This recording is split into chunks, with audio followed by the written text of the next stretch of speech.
जय हिंद दोस्तों। वर्तमान में देश की महत्वपूर्ण समस्याओं में से एक समस्या है बिजली का निजीकरण।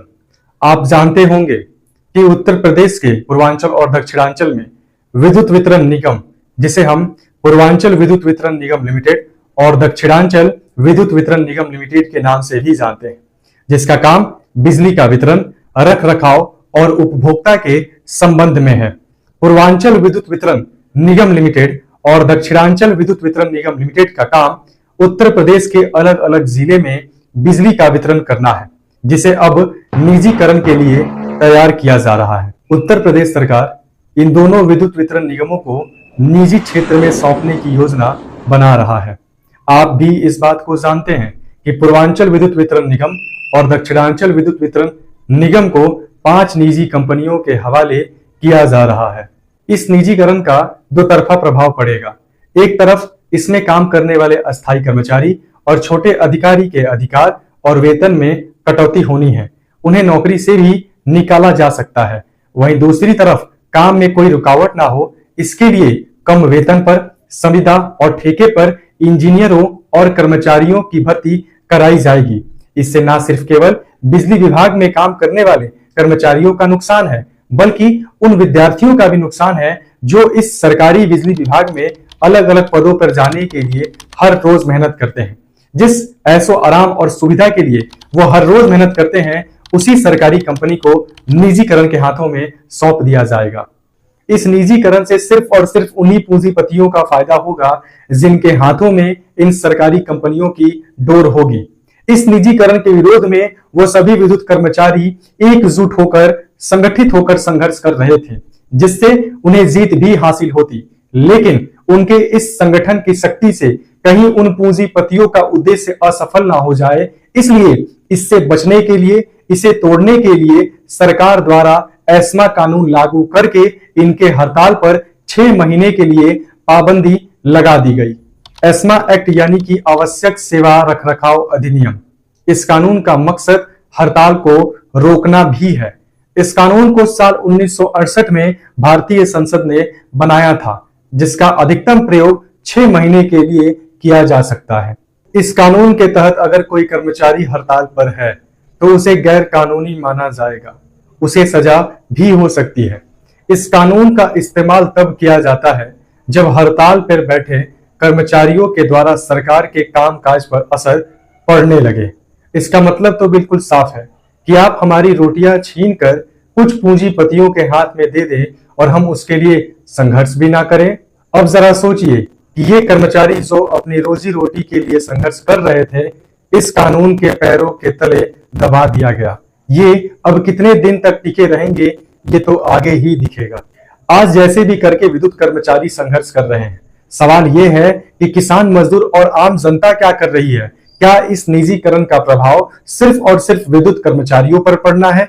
ऐसा नहीं है। इस निजीकरण का दुष्प्रभाव किसान, मजदूर और आम जनता पर ही पड़ना है, मध्यम वर्गों पर ही पड़ना है। बिजली जो पहले से इतनी महंगी है, वो और भी ज्यादा महंगी हो जाएगी। निजीकरण के तहत ये निजी कंपनियां सिर्फ और सिर्फ अपने फायदे के लिए काम करेंगी। ये निजी कंपनियां सिर्फ और सिर्फ उन्हीं क्षेत्रों पर ध्यान देंगी जहां से इनका ज्यादा लाभ हो, प्रॉफिट हो। इसका मतलब ये कंपनियां सिर्फ और सिर्फ कॉमर्शियल और इंडस्ट्रियल एरियाज पर ही फोकस करेंगी। इसके बाद इन सभी सरकारी कंपनियों के पास वैसे ही क्षेत्र बचेंगे जहां सिर्फ और सिर्फ नुकसान होता है। इस नुकसान को बहुत बड़ा रूप बताकर उन सभी गवर्नमेंट डिस्कॉम कंपनीज को बंद कर दिया जाएगा। विद्युत कर्मचारियों की नौकरी चली जाएगी। 85% बिजली उपभोक्ता किसान है या तो घरेलू उपभोक्ता हैं, जिन्हें सब्सिडी के आधार पर बिजली दी जाती है। लेकिन जरा सोचिए कि बढ़ते हुए इस निजीकरण के वर्चस्व के कारण इन फ्यूचर उनकी सब्सिडी भी समाप्त हो सकती है और इस तरीके से प्रॉफिट को प्राइवेटाइजेशन और लॉस को नेशनलाइजेशन, यानी कि घाटा को राष्ट्रीयकरण का नाम दिया जाएगा और फायदा निजीकरण के पॉकेट में जाएगा। कुछ पढ़े लिखे विद्वान लोगों की सोच है कि हम बिजली कर्मचारियों के साथ बातचीत करके, साठ गांठ करके, कम ज्यादा पैसे देकर अपना पलड़ा छुड़ा सकते हैं, अपने आप को बचा सकते हैं। तो ये उनकी सबसे बड़ी भूल होगी, क्योंकि इसमें लगा हुआ स्मार्ट मीटर मोबाइल की तरह प्रीपेड होगा। आप जितना पैसा डालेंगे आपको उतनी ही बिजली मिलेगी। जैसे ही आपका पैसा खत्म होगा, आपकी बिजली कट जाएगी और आपके घर में अंधेरा छा जाएगा। इससे किसानों की सिंचाई और अन्य काम पर भी बहुत सारी समस्याएं पड़ेंगी।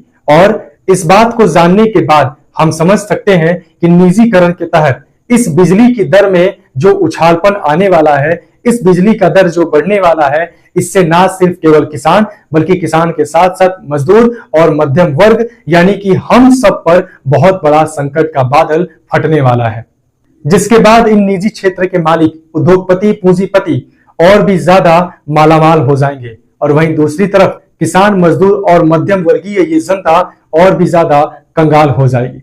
समय आ गया है कि हम धर्म, संप्रदाय, मजहब, जाति के नाम पर बंटने के बजाय एकजुट होकर, संगठित होकर इस समस्या का समाधान ढूंढने का प्रयास करें।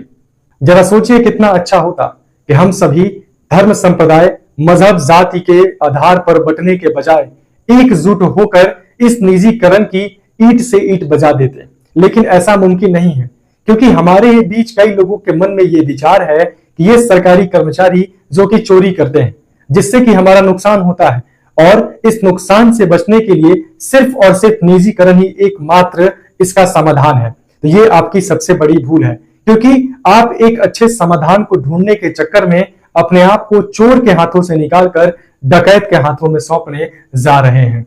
मैं विद्युत कर्मचारी संयुक्त समिति से ये कहना चाहूंगा कि उन्हें अपने इस आंदोलन को मजबूत करने के लिए उपभोक्ताओं के बीच जाकर, जनता के बीच जाकर निजीकरण से होने वाली समस्याओं के बारे में बताना होगा। निजीकरण से होने वाले समस्याओं के बारे में बताकर उन्हें जागरूक करना होगा और अपने साथ चलने के लिए प्रेरित करना होगा। जनता से उनके सहयोग के लिए अपील करना होगा। अगर विद्युत कर्मचारी अपने इस समस्याओं का समाधान निकालने के लिए उपभोक्ताओं के ऊपर मनमाने ढंग से बिजली बिल थोपते हैं और बिजली बिल ना जमा होने पर जोर जबरदस्ती तरीके से उनके केबल को काट लेते हैं, आपके इस रवैये से उपभोक्ताओं का समर्थन आपको कभी नहीं मिलेगा, बल्कि आम जनता, आपके ये उपभोक्ता आपके विरोध में खड़े हो जाएंगे। आपको जनता के समर्थन के लिए उनके प्रति संवेदना और उदारता बरतनी होगी। और इसके बावजूद अगर ये जनता इस निजीकरण के दुष्प्रभाव को ना समझकर सभी सरकारी कंपनियों को निजीकरण होते हुए देखना चाहते हैं, तो ऐसा करके वे अपने ही पैर पर कुल्हाड़ी मार रहे हैं। हमारा अगला सवाल यह है कि बिजली विभाग का जनता के प्रति, उपभोक्ताओं के प्रति इतना विरोधी और आक्रमणकारी रवैया क्यों है? इसका कारण यह है कि बिजली विभाग के कर्मचारियों के मन में यह मूर्खतापूर्ण सोच है।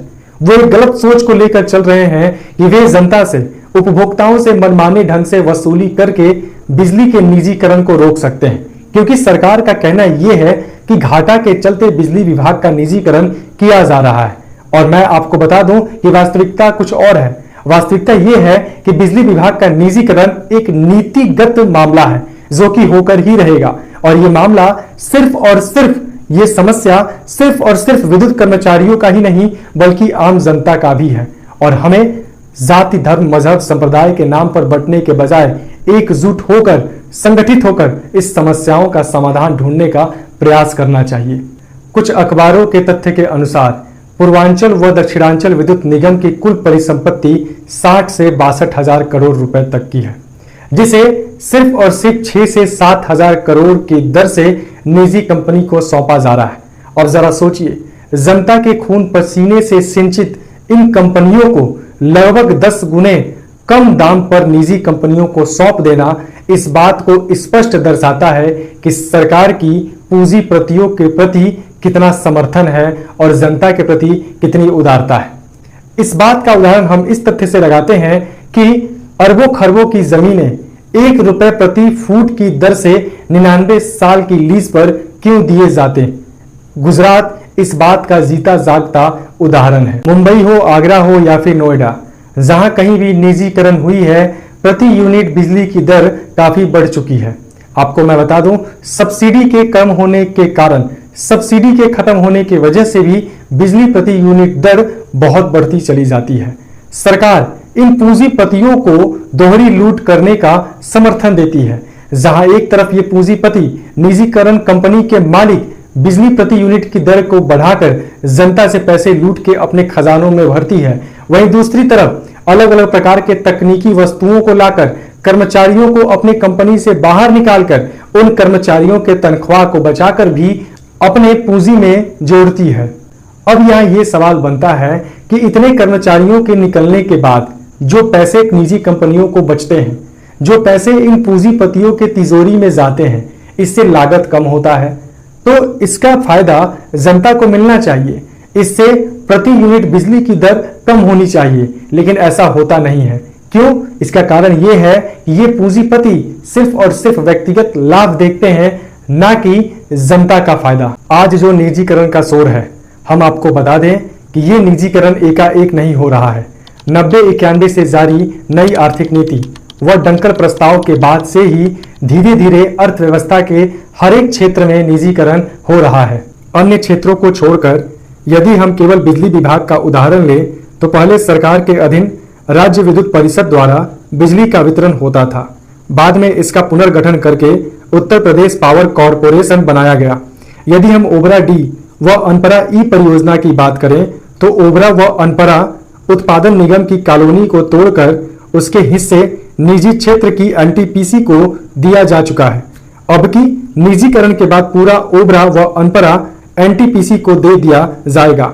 मतलब साफ साफ हमारे सामने है कि पहले विद्युत परिषद, फिर निजीकरण की ओर गतिशील पावर कॉरपोरेशन और अब एनटीपीसी से होते हुए पूर्ण रूप से इसका निजीकरण कर दिया जाएगा। आपको मैं ये बात भी बता दूं कि उत्तर प्रदेश की शेष 3 वितरण कंपनियां जैसे मध्यांचल, पश्चिमांचल व केस्को ही निजीकरण में नहीं जानी है, बल्कि विद्युत उत्पादन व ट्रांसमिशन को भी आगे निजी क्षेत्र में जाना ही है। हमें टाटा बिरला द्वारा बनाए बॉम्बे प्लान व 1948 की उस औद्योगिक नीति को याद करना चाहिए, जिसमें साफ साफ इस बात को दर्शाया गया है कि खदानों, धातुओं व अन्य मशीन निर्माण, आधारभूत उद्योग एवं ऊर्जा, यातायात, शिक्षा, चिकित्सा इत्यादि सरकार द्वारा संचालित होंगे। यानी कि ये सभी संस्थाएं सरकारी क्षेत्र में होंगे। यहां तक कि छोटे मोटे बाजार, खुदरा बाजार में देसी और विदेशी पूंजीपतियों के आने पर प्रतिबंध लगेगा, जिसे राष्ट्रीयकरण, यहां तक कि समाजवादी क्षेत्र का भी नाम दिया गया। फिर इसके बाद इन सभी संस्थाओं का निजीकरण क्यों? जब देश में युद्ध की बर्बादी होती है, आर्थिक संकट छा जाता है, तब ये पूंजीपति कमजोर पड़ जाते हैं और उस समय इन्हें सरकारीकरणवादी नीति याद आती है। और जैसे ही इन सभी समस्याओं का समाधान निकल जाता है तो फिर से ये निजीकरण कराना शुरू कर देते हैं। बिजली कर्मचारी संयुक्त संघर्ष समिति इस बिजली विभाग के निजीकरण का आरोप बिजली विभाग के अधिकारियों पर लगाते हैं और फिर उनकी शिकायत राज्य के मुख्यमंत्री योगी आदित्यनाथ से करते हैं। और उनके इस बात पर हमें तरस आती है कि वे जानते ही नहीं कि बिजली का निजीकरण राज्य और केंद्र सरकार के द्वारा ही किया जा रहा है। अब जरा इनकी बातों को भी सुने। समाजवादी पार्टी के मुखिया अखिलेश यादव जी, सर बिजली कर्मियों को पे जो है वो काफ़ी संकट है इस वक्त। ये सरकार का पैदा किया हुआ संकट है। सरकार ने न केवल बिजली विभाग को बर्बाद किया है, लोगों को, वहाँ के कर्मचारियों को अपमानित कर रहे हैं।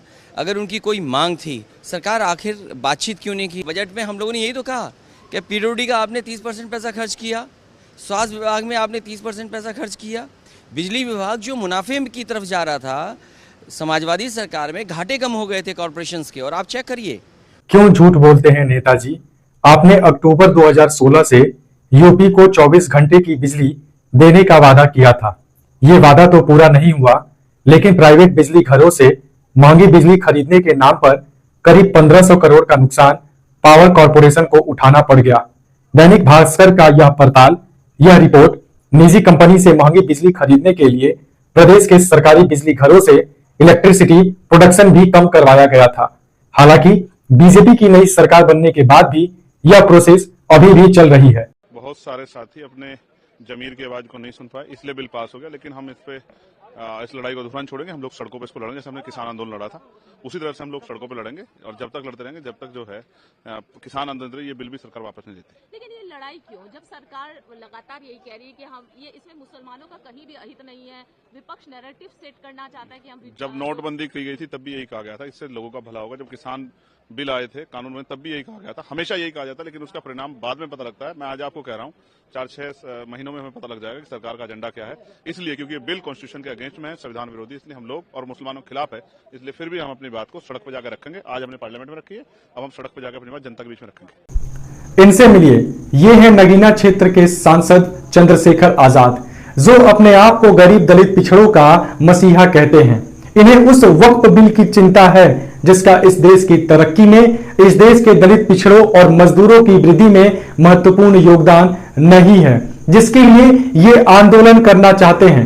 लोगों के बीच जाकर अपने विचारों को रखकर उन्हें इस बिल के प्रति प्रेरित करना चाहते हैं, और वहीं इनके जहन में बिजली के निजीकरण के प्रति कोई विचार नहीं, जिसका गलत प्रभाव न सिर्फ केवल दलित पिछड़ों पर बल्कि भारत के 90% जनता पर पड़ने वाला है। नेताजी, आप अपने क्षेत्र के गरीब लोगों के कोठरियों से लेकर उन झोपड़ियों तक, बस्तियों में रहने वाले लाखों समुदाय के लोगों से लेकर उन शोषित मजदूरों तक को देखें, अच्छे से जानें और परखें, जो हर रोज आप जैसे नेताओं से आशा लगाकर बैठते हैं कि शायद आप उनके कष्ट को समझकर इन पूंजीपति पिशाच द्वारा खून चूसने की प्रक्रिया को रोक सकें, उनके शोषण को खत्म कर सकें।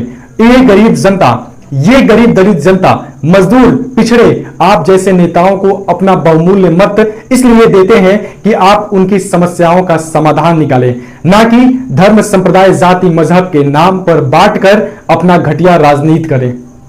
हमारा अंतिम बात यह है कि आज भारत की जनता को धर्म, संप्रदाय, जाति, मजहब के आधार पर सैकड़ों टुकड़ों में बांट दिया गया है। उनके मन में एक दूसरे के प्रति ऐसा जहर घोला गया है कि वे एकजुट संगठित होकर अपनी समस्याओं का समाधान नहीं निकाल पा रहे हैं। उनके आंखों के सामने धर्म, संप्रदाय, जाति, मजहब का एक ऐसा पर्दा डाला गया है कि वे अपने समाज के असली दुश्मन को नहीं पहचान पा रहे हैं, और आज सरेआम इन देशी विदेशी पूंजीपतियों को भारत की संपत्ति को लूटने के लिए, यहाँ की जनता का शोषण करने के लिए खुली छूट दे दी गई है, जिसका परिणाम स्वरूप आज भारत की जनता की कंगाली, भूखमरी और बर्बादी हो रही है।